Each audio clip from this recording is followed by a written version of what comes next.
right, well, welcome to 4ecreates, a YouTube channel designed to inspire the creative process in every one of us. We have the privilege of spending some time with an amazing individual, a creator, an individual who wears many different hats. He's the host of the HeCast, the official podcast of He Changed It. He's the co-founder at Invasion Championship Wrestling, and he's the co-author of the book She Changed Me, One Ordeal, Two Perspectives. Let me introduce you to not just my cousin, but someone who inspires me, Michael Chisholm. Thank you for being with us, Mike.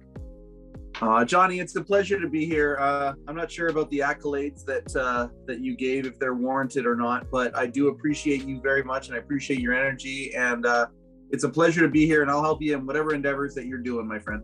Awesome.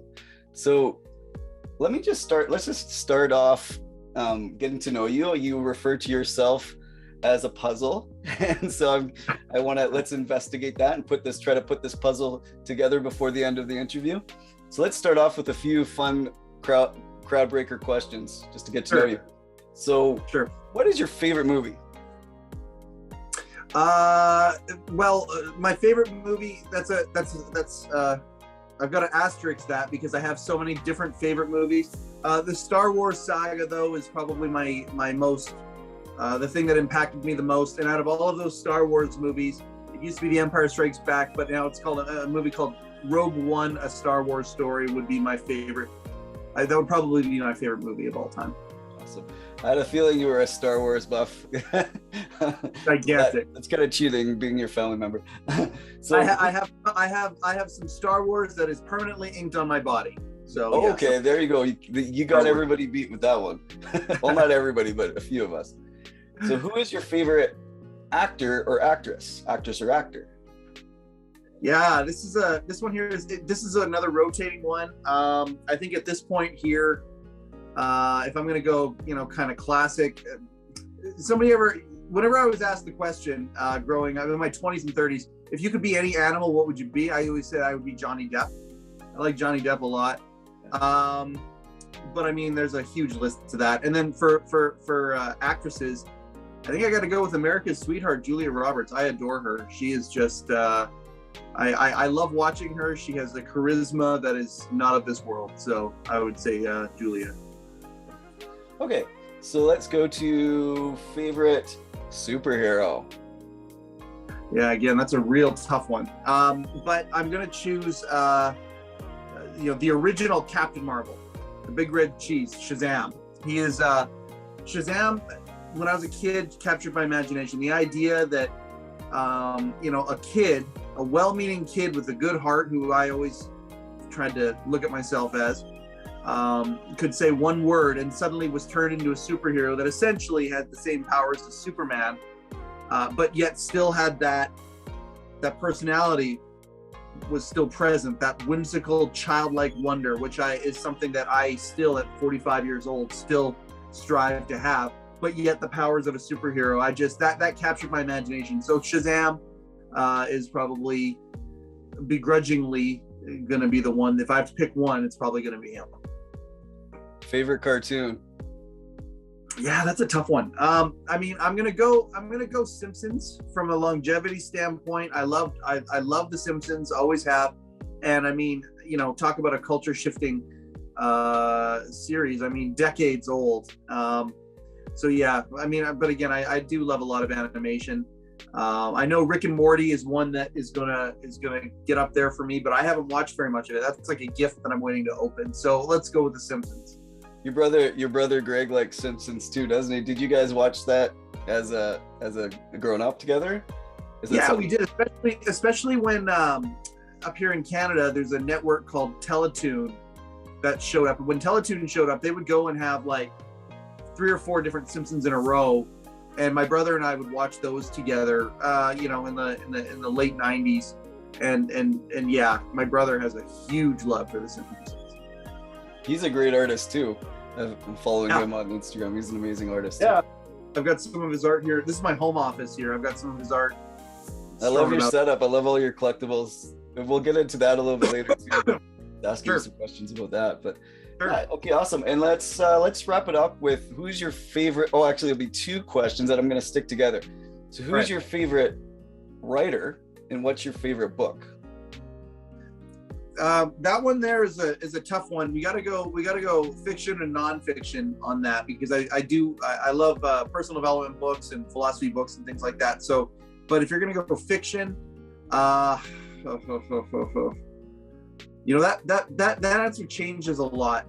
My favorite books of all time are by Stephen King. They're his fantasy series called the Dark Tower series. I would put that up against even almost Lord of the Rings and things like that. And I love those books as well.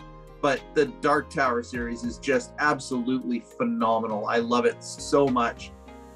For a favorite author, I think it might be actually Douglas Copeland from Vancouver. That guy, he coined the phrase and wrote the book Generation X, and just and many other books since then. Microserfs is an incredible book. So Douglas Copeland is probably my, he's very clever, and I'm a fan of clever. So yeah. Awesome. Well, thank you. That was awesome getting to know some of your hobbies and your interests and whatnot. And so let's move on to getting more into understanding your creativity and the things that you're involved in creating in the last few years. So how did you first get involved? Like you were, like I was mentioning in the intro, you were a co-founder of Invasion Championship Wrestling. What pushed you into that scene, and can you just expound a little bit on that, and how did you first get involved in promoting wrestling? Well, it's funny, Johnny. I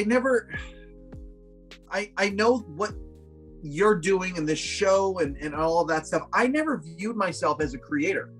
I never viewed myself as a creative type, and I know that may sound weird, but I'm essentially a big kid, is what I am. And now, as a big kid, I also realized that I have to live in this world as an adult. And so I built since 2005, I've built a financial firm in Kelowna, British Columbia, and it's so grateful. I found a small measure of success, not even close to being done where I want to be yet, but at the end of the day, I found some success with it.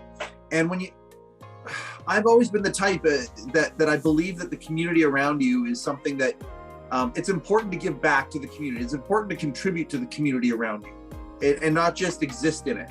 And there are times for both. There are times for existing in it and trying to grow in it. But even during those times, I've always felt it's important to be a part of things. And then when things get, if any measure, whether it's a small measure or a large measure of abundance shows up, it's very important to share some of that abundance with the community. And that could be with time, that could be with money, that could be with efforts, whatever that is.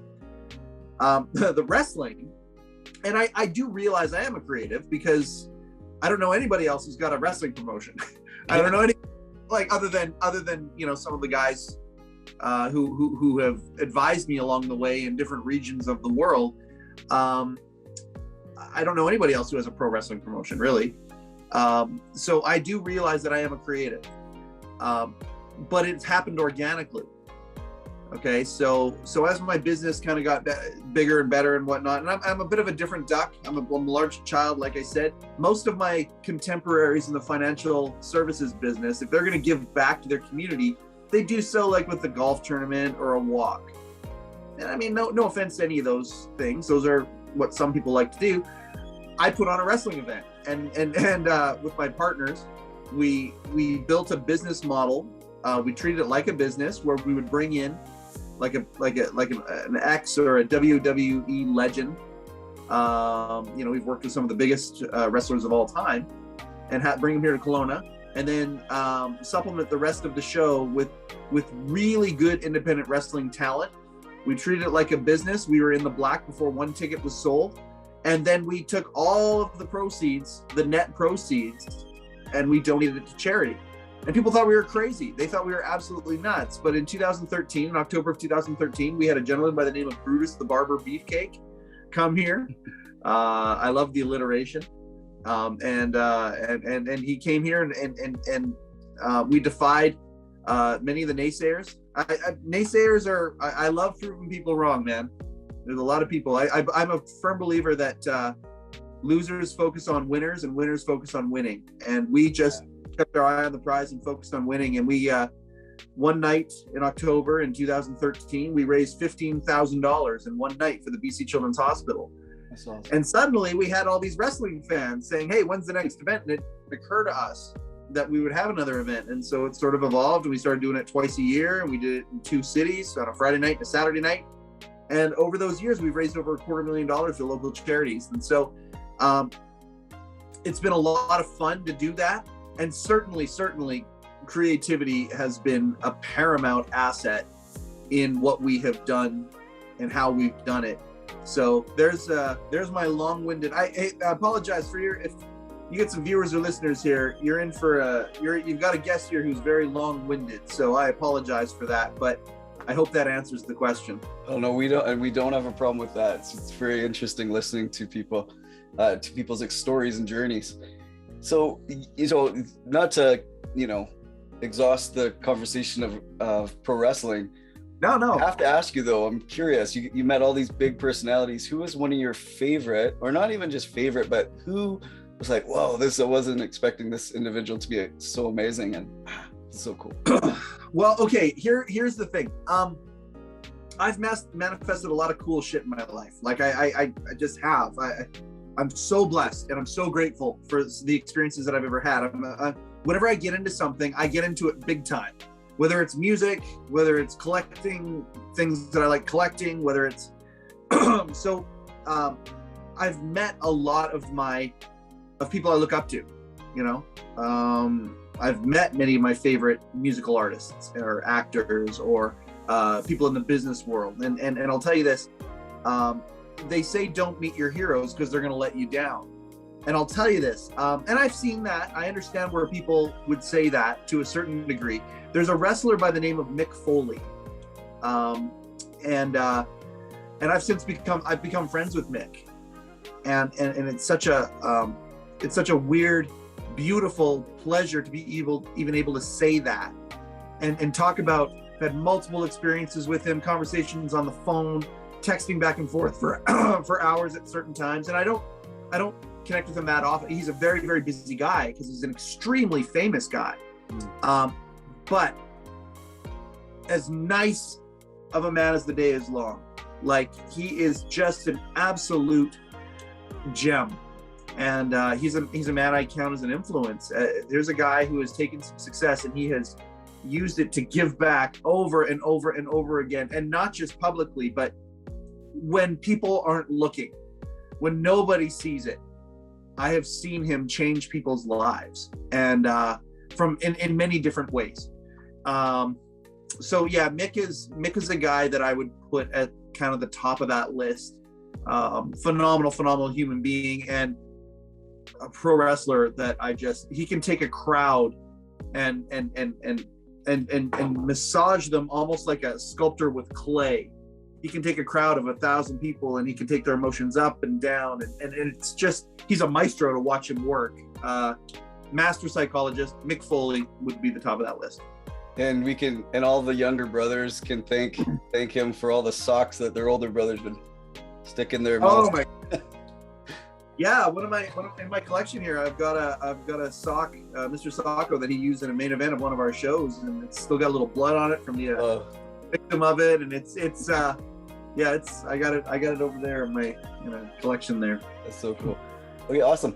So let's move on to your creative process. So yeah, what kind of gets your juices flowing? Is it just sporadic? Does it just come to you? Does it pop to you, or do you kind of have to? Is there anything that motivates you? Or let's just talk a little bit about your creative process. Like what or who? It could be who or what inspires you and gets your juices flowing. This is a tough question for me because I don't look at it that way. I look at things a little bit differently. I look at life a little more differently than that. But there is analytical parts of it or logical parts of it. Have you ever heard of that book, The Secret? No. Okay, so in the mid 2000s, there was a DVD that was being passed around. The early 2000s, I'm talking like 2005, 2006. There was a DVD like a recordable DVD. Remember when we used to have recordable DVDs and you used to pass them around and put them in your media? Now we don't even have these things anymore. But anyway, there was this thing called The Secret, and it was being passed around. And I had multiple people walk up to me and either hand me a copy of this DVD or tell me, hey, you've got to watch this. This is you. You do this. And I didn't know what the heck it was. And it's about manifestation. And a few years later, a book came out called The Secret, and Oprah had it on her show, and everyone was talking about, oh, if you will it to happen, it will happen. If you dream it, it will happen. And I've had this kind of experience throughout this charmed life I've lived. And don't get me wrong, lots of pain in that life too. Lots of life experience and growth opportunities. But at the end of the day, I was always the guy when I would go see one of my favorite bands. One of my favorite bands is a band called 9 Inch Nails, big industrial band. And the lead singer is a guy by the name of Trent Reznor, who's absolute, just a prodigy artist, phenomenal artist. First time I saw them live, I was 19 years old. I'm like, hey, we got to go meet Trent. And my friends around me were like, what? And yeah, we not only did we meet him that night, but I've met him like 7 or 8 times since. And it didn't even occur to me that I wouldn't do that. And it's the creativity, I think, is almost like a whimsical childhood, part of my childhood that has remained with me. Whereas I just kind of dream it. I have an imagination that is just, it goes on for miles. And I think about, well, what if this happened? What if that happened? And I have story after story after story of just amazing personal experiences just that I have had that have just been mind-blowing. So I think the creativity starts with imagination, and not stifling that imagination, because, I still collected toys after 18 years old, and I still collect them to this day because they bring me joy. And I just lean into some of the things that bring me joy. And that inspires me right there. And then I attach it to the logical. It's one thing to kind of envision some of these things, but then you have to attach it to action. And so, one of the things I haven't done yet that I want to do is another mountain I want to conquer is stand up. I want to try stand up. So I literally have, whenever an idea shows up, I don't think, oh, I'm going to remember this later. No, I open up my notepad on my phone and I write down if there's a germ of a premise that could turn into something, a piece of stand-up material, I write it down. And it seems like such a simple thing, but I think many times in life, I'm tempted to, as an idea hits me in the face, I'm like, oh yeah, that's pretty cool. I'll remember it later. And then I never do. And so for some reason, I started documenting that and writing it down. And I can't tell you, like a few years ago, I wrote down 300 things that I want to do in my life. And I'll be damned if I haven't crossed off over half of them already. Yeah, it's just, so inspiration and manifestation are, I would say, the driving force of, if I am a creative, that would be the driving force of it. So let's move on to your podcast. So sure. As you're the host of Heatcast, official podcast of He Changed It. Yeah. And if I had to pick, if somebody asked me, what inspires you the most of your cousin's creative process, I would have to say definitely, because I want to get better at interviewing and just in communicating with people, whether it be live or not live, in person, on set. And so I've always like just listening to some of your podcasts and watching you interact, whether it be at a wedding or whatever. I really admired that about you, and I've always looked up to you in that regard. So what helped mold you in that way? Like, obviously that probably was, created throughout years of, whether it be watching someone or learning from a book or from people. Who was your favorite interviewer, or I guess late night host or whoever? Yeah. Like, maybe talk about that a little bit. Did you ever get to meet anybody really cool and maybe expound on that a little bit? Because you're so good at it. So there's got to be something that added to that. I appreciate that. You have no idea. I mean, the podcast is a year old. We built it in a pandemic. And I can talk about where the podcast comes from in a second and what it is, because I think it's an important thing that I'm doing, and it's not something I'm getting paid for. That's the other thing too. Like, when you're creative, don't worry about the money. Like, don't worry about, if you can monetize it, great, but just do it for the love of doing it and fuel it if you got it, And I say that to musicians all the time. Just keep flexing that muscle. For me in the podcast, I even look back at our very first podcast, which was, June of 2020. And I think it stands up, but it was 44 years of prep to get to that place.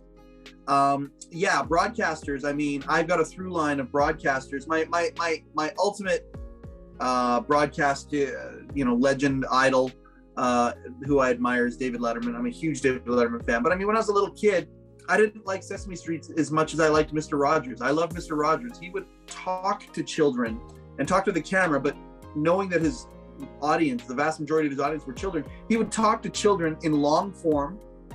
It wasn't sound bites, and it was he treated children with a dignity that was just astounding to me. And I don't even know if we have that today with some of the broadcasters who create content for children. I got moved over. I became a wrestling fan as a little kid, and there was a guy by the name of Vince McMahon, who's this larger than life. It turns out he owned that. He's this large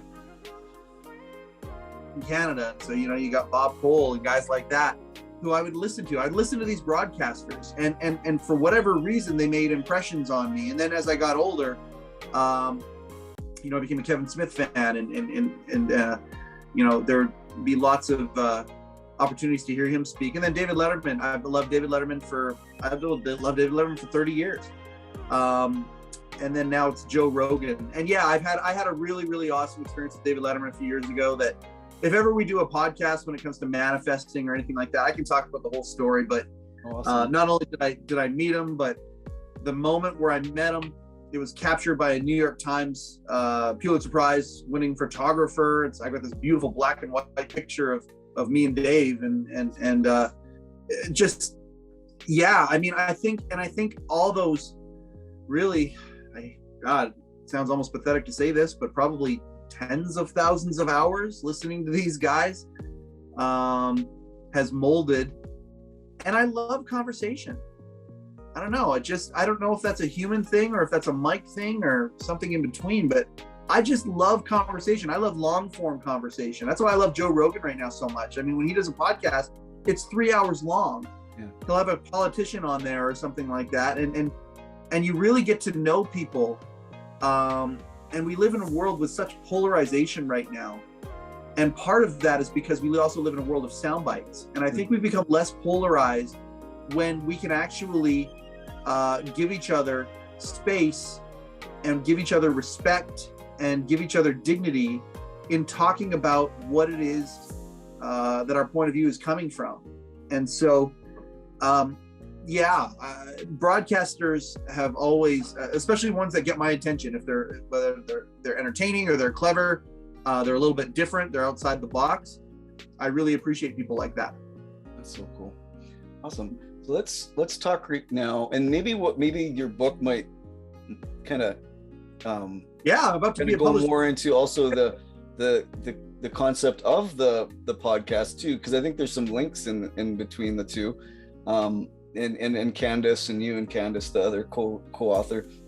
So let's just get into your book, because I find this is really exciting. I'm really pumped to read it, and maybe expound on not just the concept of the content of the book, but even just how you created it, because I think that's kind of a neat way that you kind of orchestrated the book, the design of the book, and as well as the content, and maybe link it to some of the stuff that you would talk about in the podcast as well, because I think there's links between the two. Well, there's most definitely links. He changed it is the app that my wife is building. Her and her team are building an app, and the app is a men's wellness app essentially, and it's got everything, but really focuses on mental wellness. I mean, men right now, there's a silent crisis going on in North America, and it's to do with men's mental health, men's wellness. And so what she's doing is creating an app for men to be able to go to that's full of resources, everything from recipes to child rights, to parenting rights, all sorts of tools that men might need. But mental wellness is a big one, because 3 out of 4 suicides are middle-aged men. It's an epidemic. It's the World Health Organization has deemed this as a silent crisis that is happening. And my wife wants to solve that problem. And so I host the official podcast of it. So in that podcast, we've done over 100 episodes. Very, very proud of what we've done. Interviewed lots of people. Every man has a story. Everybody's got a story. And we've interviewed a lot of people, from NHL legends to filmmakers to guys who just local business owners to all sorts of different men, and they tell their story, and the themes that counselors and life coaches, and the theme that keeps coming up is that men hold a lot of stuff in, and if we can get that stuff out, we're not gonna go into the critical zone where a heart attack will happen or suicidal ideation happens. But the problem is that there's a stigma attached to it. So he changed it, literally wants to take back the phrase man up. The phrase man up has always been, oh, don't cry. Oh, just step up. Come on, toughen up. And we actually, my wife and her team want to blow this thing up. They want it to be a gigantic worldwide brand, and are so audacious in that we want to take that phrase back and turn that phrase into, hey, men, when you're going through something, man up, be vulnerable, be aware, seek help. And that's not something that naturally comes to men. And so let's move over to the book now. I wouldn't be practicing what I preached if I didn't do something like writing this book, because this book, the genesis of this book was the scariest, most harrowing experience that I've gone through my entire life. I know you may not believe it, but I actually have a granddaughter. Hey, that guy's way too young and too good looking to have a granddaughter. Well, you may be right. I'm kidding when I say that. I'm totally being hyperbolous, but he's a great grandpa, by the way. This is the most precious thing in my entire life right there. She's 3 years old. Her name is Alara. I'm going to be picking her up in a couple hours here, get her for 24 hours. We've gotten her for 24 hours since she was 2 weeks old, my wife and I. And she sleeps over at our house once a week. We get her one afternoon a week. Alara's relationship with us is so special and so beautiful. And I love her so much.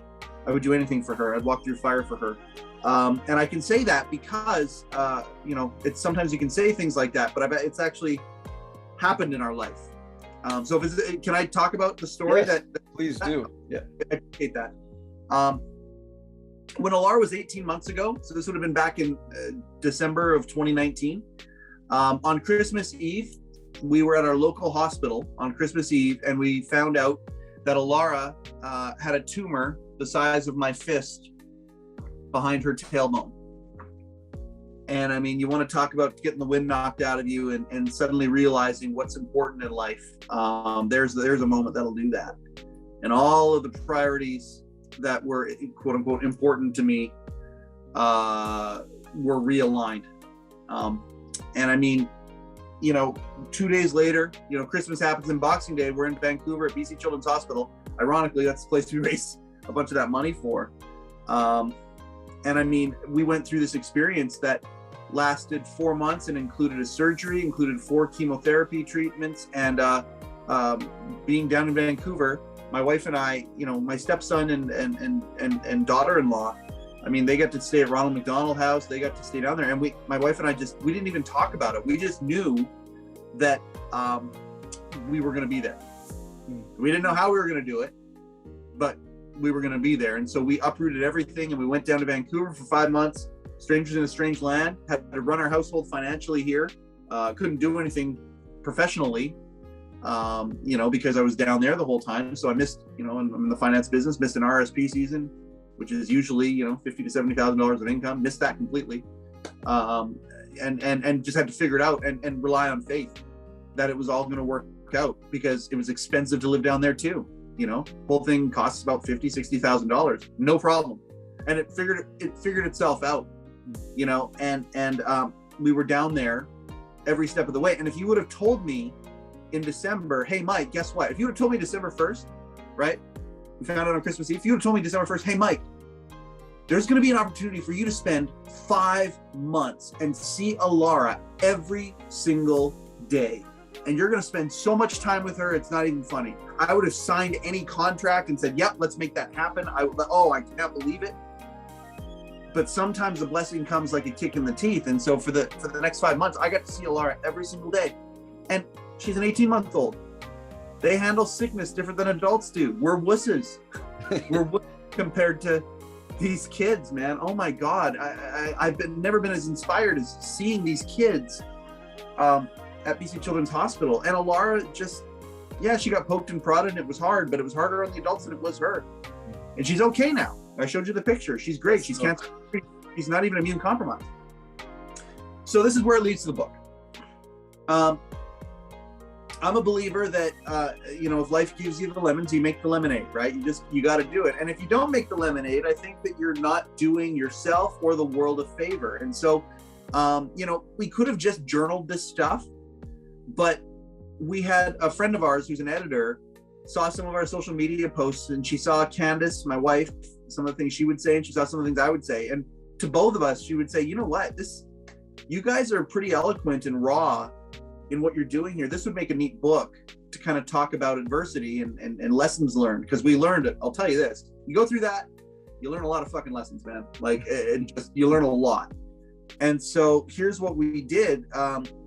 We have a book coming out called She Changed Me, One Ordeal, Two Perspectives.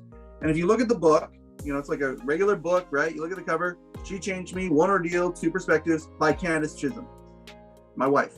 You read through till you get to the middle of the book where the pictures are, okay? And you read her story and you read the lessons that she learned through that, what she would have done differently, what she knows now that she didn't know, and really what the human spirit is capable of from her perspective.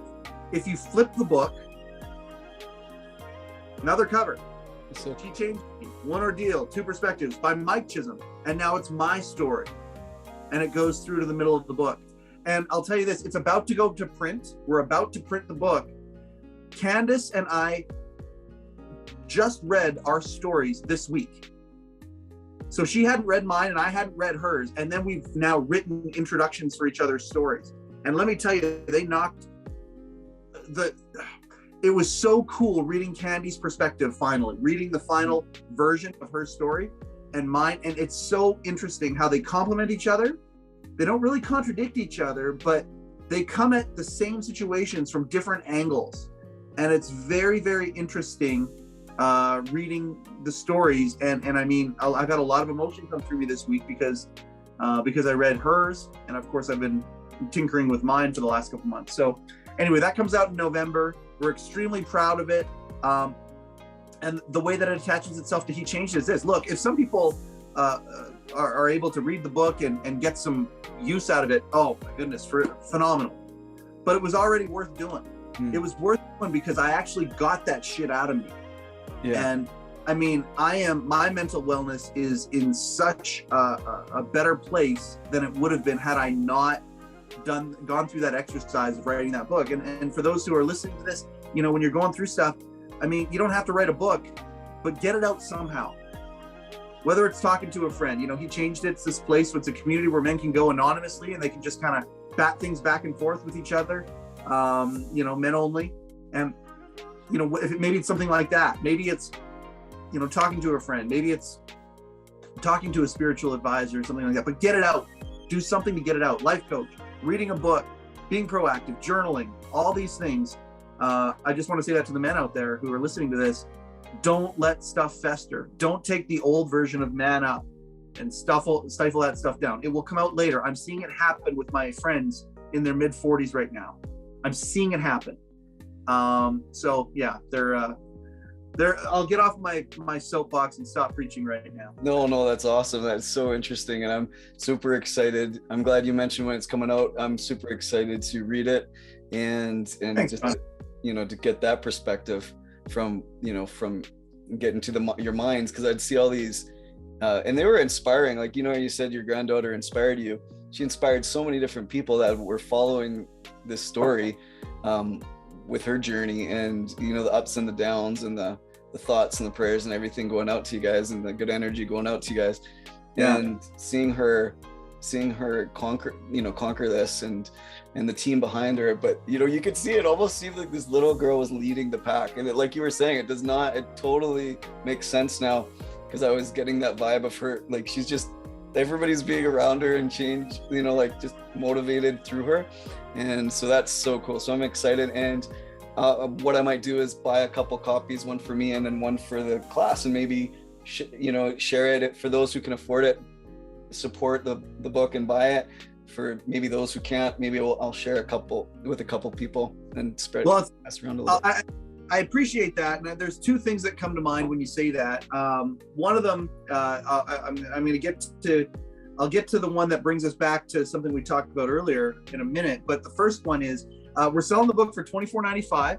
At launch time, it's actually on the launch weekend, it's going to be sold for $14.95. Oh, okay, cool. And there's a strategic reason for that.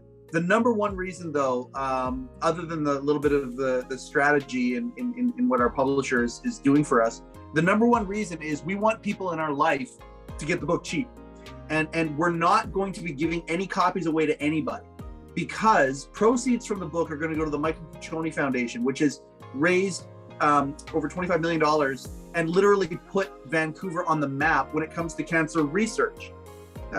Gloria Cachoni is an amazing person. I mean, we can talk about that later, but this organization, if they didn't exist, Alara's tumor, even 20 years ago, 95% fatal. So this book is also going to raise money for a very charitable cause. On that first launch weekend, we're dropping the price by $10, but the amount of money that's going to go to that foundation is going to be the same. Mm-hmm. So I appreciate you saying that. I would say otherwise I'd give a copy. No. I want to support. I want to support. Yeah. But no, so that's that. Now the second thing is, you talk about how people rallied around us, and they certainly did. And Alara was kind of like the Pied Piper, leading all of these people, and is still to this day. I mean, we'll take her out. Candy and I will take her out in the town, and people will recognize her because she's this adorable. She's like a doll come to life. And she was a sick kid, and our community rallied around us. I'm a firm believer, and I say this without an ounce of arrogance or I'm not trying to be magnanimous when I say this. Candy and I have given a lot back to our community over the years, happily, with a joyful heart. And when that, I gotta be careful not to get emotional here. I am getting emotional, and so please forgive me. Forgive this. But when we were down, our community, they gave back to us in a massive way. Like, I mean, we had restaurants that were putting on fundraisers for her. We had, my buddy owns a sports memorabilia shop, did an auction for us. There was a GoFundMe that the kids, one of their friends put up for them. And as soon as people found out, our family, it was our family and the story and all that. I mean, people that we had given to for years just stepped up in ways. People who are acquaintances that barely know me would tell me things, personal things that they've gone through, and they would support the support that we got from our community. So that's another reason to give back to your community, to go back to that previous statement that we made earlier. If you give back to your community will support you when you're down. Community is super important, and creatives, there we go, the emotion's passing now. Thank you for bearing with me on that. Oh no, it's good. For creatives, you guys got to stick together, because it's not easy to monetize creativity, and so creativity many times is looked down upon. artists, musicians, things like that, of different modalities or different techniques, many times are they're inadvertently made second-class citizens in so many ways, because, you know, where's the dollar? How am I going to make my money? Where am I going to get that paper from? And that's why I think community for creatives is so important, because you be there for each other. And I mean, it's not just like, you know, for sick kids and things like that, but this is just an example of how powerful community is. And so whatever you're into or a part of, find that community and try and impact that community in a positive way. And I believe that whenever adversity hits, that positivity can be reflected back to you, and you can bathe in it for a little while when you're weak and you're stumbling. So yeah, I hope that makes sense. Oh, it does, and thank you. And that's a good segue to wrapping this up. And I just feel like it's a good segue to wrapping up. Thank you for giving that feedback to all of us creators. And you know, this was very, very inspiring, this whole entire interviewing you. And thank you so much, Michael. I'm so thankful that you could come here and share your time with us. And what I'll do is I'll put a link to all of the different ways people can learn more about your journey, and Sure. ways that they can, whether it be support or whether it be, you know, just receive or give, either way. And so we'll put those links in the credits or whatnot, or Yeah. in the YouTube description. Johnny, I appreciate it like crazy. You wouldn't believe how much I appreciate it. And I mean, I've had mentors that have poured into me, and the last thing I'm saying is that I'm a mentor. I'm just a guy that's gone through some shit, and had some experiences. So I'm not saying that at all, but what I am saying is that if there's anything that I can do to help you or your team or what you guys are going through, just let me know. Seriously. I mean, I'm busy, but at the same time, I will stop what I'm doing to help people as much as humanly possible. I adore you. I love what you're doing, and your class, your team, as you build this project, this brand, whatever it is, anything I can do. I mean, it's so easy to find an hour here and there to do stuff like this. Anytime I can help you, I'm available. Please feel free to reach out. And yeah, if anybody is touched to see the podcast and they want to interact through that venue, I'm happy to have you. And I'm just really, really honored that you would even think of me. Like, who the heck am I? Why would you? I'm honored. Very inspiring. Well, I don't know. I don't know. We might have to agree to disagree on that. But at the same time, I can tell you this: I'm honored, and I appreciate very, very much that you would even think of me, John. Thank you, buddy.